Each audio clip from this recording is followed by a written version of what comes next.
নমস্কার বন্ধুরা, আমি মিষ্টি আর আপনারা দেখছেন জিওটিক্যাল। আজকের এমন এক জিওপলিটিক্যাল খবর নিয়ে এসেছি যা পুরো বিশ্বের, বিশেষ করে আমাদের ভারতের অর্থনীতিকে এক লহমায় নাড়িয়ে দিতে পারে। আমেরিকার ভাইস প্রেসিডেন্ট জেডি ভান্স শান্তি বৈঠকের জন্য ইসলামাবাদ পৌঁছানোর আগেই আমেরিকা ইরান সিজফায়ার ভেস্তে যাওয়ার মুখে। হ্যাঁ, ঠিকই শুনছেন। বৈঠক শুরুর আগেই ইরান আমেরিকার সামনে দুটি বিশাল শর্ত রেখেছে, আর অন্যদিকে ডোনাল্ড ট্রাম্প দিয়েছে মারাত্মক হুমকি। এই সংঘাতের জেরে কি সারা বিশ্বে তেলের দাম আকাশছোঁয়া হবে? ভারতের অর্থনীতির প্রভাব কতটা ভয়ঙ্কর হতে পারে? চলুন আজ গভীরে গিয়ে পুরো বিষয়টা সহজ বাংলা ভাষায় মুছি। ভিডিওটা শেষ পর্যন্ত দেখবেন, কারণ এর প্রভাব সরাসরি আপনার আমার পকেটে পড়তে চলেছে। আর হ্যাঁ, চ্যানেলটি সাবস্ক্রাইব না করে থাকলে এক্ষুনি করে নিন। বন্ধুরা, পরিস্থিতি কতটা গুরুতর সেটা বোঝার চেষ্টা করুন। কথা ছিল আগামী 2 সপ্তাহের জন্য একটি সিজফায়ার বা যুদ্ধবিরতি ঘোষণা করে পাকিস্তানের ইসলামাবাদে আমেরিকা এবং ইরানের মধ্যে একটি শান্তি আলোচনা হবে। এই আলোচনার জন্য আমেরিকার ভাইস প্রেসিডেন্ট জেডি ভান্স ইতিমধ্যে ইসলামাবাদের উদ্দেশ্যে রওনা হয়েছেন। কিন্তু হঠাৎ করেই একটা বড় সড়ক টুইস্ট। ইরান পরিষ্কার জানিয়ে দিয়েছে যতদিন না তাদের দুটি কড়া শর্ত বা প্রি কন্ডিশন মানা হচ্ছে, তারা এই নেগোসিয়েশনে বসবে না। শর্তগুলো কি কি? প্রথম শর্ত ছিল লেবাননে ইরানের সঙ্গী হিজবুল্লাহর ওপর ইসরায়েলের বোমা বর্ষণ অবিলম্বে বন্ধ করতে হবে। আপনারা হয়তো জানেন, ইসরায়েল সম্প্রতি লেবাননের ওপর এক ভয়ানক হামলা চালিয়েছে। মাত্র 10 মিনিটের মধ্যে 100টিরও বেশি টার্গেটে আঘাত হানা হয়েছে। ইরান বলছে তারা তাদের সঙ্গীকে বিপদে ফেলে পালাবে না। দ্বিতীয় শর্ত ছিল আমেরিকার ব্যাংকে আটকে থাকা ইরানের বিলিয়ন বিলিয়ন ডলারের ফিনান্সিয়াল অ্যাসেট বা ফান্ড অবিলম্বে রিলিজ করতে হবে। একটু ভাবুন তো, যখন একটা দেশ খাদের কিনারায়, তখন তারা নিজেদের আটকে থাকা টাকা তো ফেরত চাইবে। ডোনাল্ড ট্রাম্প তার প্রথম টার্মে ইরানের ওপর যে স্যাংশন বা নিষেধাজ্ঞা চাপিয়েছিলেন, তার ফলে তেলের রেভিনিউয়ের এই বিপুল পরিমাণ টাকা ফ্রিজ হয়ে আছে। ইরানের অর্থনীতি এমনিতেই চাপে, তাই তারা কিছুটা স্বস্তি চাইছে। আপনাদের কি মনে হয়, আমেরিকা কি এই টাকা ফেরত দেবে? কমেন্ট করে জানান। এবার চলুন আমেরিকার দিকটা দেখি। আমেরিকার বক্তব্য হলো, এই সিজফায়ার চুক্তি শুধুমাত্র আমেরিকা এবং ইরানের সংঘাতকে কেন্দ্র করে হচ্ছে। এর মধ্যে লেবানন বা হিজবুল্লাহকে টানা যাবে না। ইসরায়েলও পরিষ্কার জানিয়ে দিয়েছে যে তারা লেবাননে স্ট্রাইক চালিয়ে যাবে। ইসরায়েল কেন হিজবুল্লাহকে এত বড় থ্রেট মনে করে জানেন?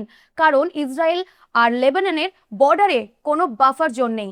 ইসরায়েল চায় হিজবুল্লাহকে লেবাননের লিটানি নদী পার করে আরও উত্তরে ঠেলে দিতে, যাতে ইসরায়েলের বর্ডারের সাধারণ নাগরিকরা নিরাপদে নিজেদের ঘরে ফিরে আসতে পারে। আর পাকিস্তান তো শুধু এই বৈঠকের হোস্ট, কিন্তু এখানেও একটা বড় গেম চলছে। নিউ ইয়র্ক টাইমসের রিপোর্ট অনুযায়ী পাকিস্তানের প্রধানমন্ত্রী শাহবাজ শরীফ সোশ্যাল মিডিয়ায় এই নিয়ে যা লিখেছেন বা পোস্ট করেছেন, তাতে সরাসরি আমেরিকার হোয়াইট হাউসের নির্দেশ রয়েছে। অর্থাৎ পাকিস্তানের নিজস্ব কোনো কন্ট্রোল নেই, পুরোটাই আমেরিকার ইশারায় হচ্ছে। এই ধরনের ভেতরের খবরগুলো একমাত্র জিওটিক্যালেই পাবেন, তাই ভিডিওটা এক্ষুনি একটা লাইক করে দিন। ইরানের এই শর্ত শোনার পর ডোনাল্ড ট্রাম্প চুপ করে কিন্তু বসে নেই। তিনি অত্যন্ত কড়া ভাষায় ইরানকে হুমকি দিয়ে বলেছেন, আপনারা শুধু আলোচনার জন্যই বেঁচে আছেন। Only reason they are alive is to negotiate. Trump দেখাতে চাইছেন যে আমেরিকার মিলিটারি পাওয়ার অনেক বেশি। কিন্তু বন্ধুরা, জিও পলিটিক্সের আসল খেলা পর্দার পেছনে হয়। ট্রাম্প যতই হুমকি দিক না কেন, পুরো বিশ্ব জানে যে এই মুহূর্তে সবচেয়ে বেশি চাপে রয়েছেন ট্রাম্প নিজেই। কারণ আমেরিকায় প্রথম হামলা করে এই অ্যাগ্রেসিভ পরিস্থিতি তৈরি করেছিল। সামনেই আমেরিকার মিড টার্ম ইলেকশন আসছে, তাই ট্রাম্পকে নিজের দেশের মানুষের কাছে প্রমাণ করতে হবে যে তিনি কতটা শক্তিশালী। কিন্তু ভেতরে ভেতরে ট্রাম্পও চান এই যুদ্ধটা শেষ হোক, কারণ যুদ্ধের প্রেশার আমেরিকাও আর নিতে পারছে না। ইরান এই দুর্বলতাটা বুঝে গেছে, আর তাই তারা নেগোসিয়েশনের আগেই নিজেদের বার্গেনিং পাওয়ার বাড়িয়ে নিচ্ছে। এটা একটা মারাত্মক মাইন্ড গেম। এবার আসি আজকের সবচেয়ে গুরুত্বপূর্ণ পয়েন্টে। এই আমেরিকা ইরান সংঘাতের প্রভাব আমাদের ভারতের ওপর কি পড়বে? কেন আমি শুরুতে বললাম যে এর ফলে ভারতের অর্থনীতি নাড়িয়ে যেতে পারে? দেখুন, এই আলোচনার 3টি পরিণতি হতে পারে। প্রথমত, যদি আমেরিকা ইরানের শর্ত না মানে আর এই আলোচনা কোলাপস করে যায়, তাহলে আবার পুরো মাত্রায় যুদ্ধ শুরু হতে পারে। আর যুদ্ধ মানেই বিশ্বের অন্যতম গুরুত্বপূর্ণ তেল চলাচলের পথ স্ট্রেইট অফ হরমুজে অস্থিরতা দেখা দেবে। এটি ব্লক হলে আন্তর্জাতিক বাজারে তেলের দাম হুহু করে বাড়বে। ভারত তার প্রয়োজনের বেশিরভাগ তেলই বাইরে থেকে আমদানি করে। তেলের দাম বাড়লে ভারতের পেট্রোল ডিজেলের দামও বাড়বে, ট্রান্সপোর্টেশন খরচ বাড়বে, আর জিনিসপত্রের দাম হবে আকাশ ছোঁয়া। সোজা কথায় ভারতের ওপর একটা বড় এনার্জি ক্রাইসিস বা মারাত্মক মুদ্রাস্ফীতি নেমে আসবে।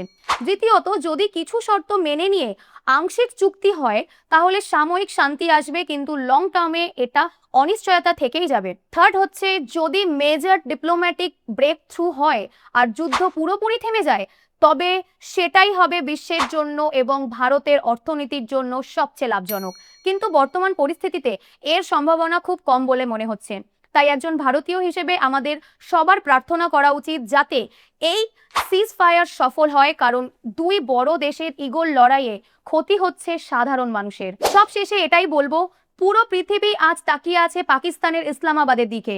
সবার একটাই আশা, এই ধ্বংসাত্মক যুদ্ধ যেন শেষ হয়, কারণ ইতিমধ্যে সারা বিশ্বে প্রচুর ক্ষতি হয়ে গেছে। As a Jio political expert আমার বিশ্লেষণ বলছে দুই পক্ষকেই কিছুটা নিজেদের ইগো সরিয়ে মাঝামাঝি জায়গায় আসতে হবে, না হলে পরিস্থিতি সম্পূর্ণ নিয়ন্ত্রণের বাইরে চলে যাবে। তো বন্ধুরা, আজকের এই বিশ্লেষণ আপনার কেমন লাগলো?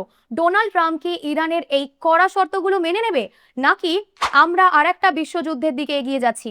ভারতের ভবিষ্যতের কথা ভেবে আপনাদের মতামত অবশ্যই নিচে কমেন্ট বক্সে শেয়ার করুন। আপনাদের প্রত্যেকটি কমেন্ট আমি পড়ি। এরকমই গভীর, নির্ভুল এবং ইনফরমেটিভ জিওপলিটিক্যাল বিশ্লেষণ সহজ বাংলা ভাষায় নিয়মিত পেতে জিওটিক্যাল চ্যানেলটিকে সাবস্ক্রাইব করতে ভুলবেন না। ভিডিওটি বন্ধুদের সাথে শেয়ার করুন। আমি মিষ্টি আজকের মতো এখানেই বিদায় নিচ্ছি। ততক্ষণ পর্যন্ত ভালো থাকবেন, সুস্থ থাকবেন। জয় হিন্দ।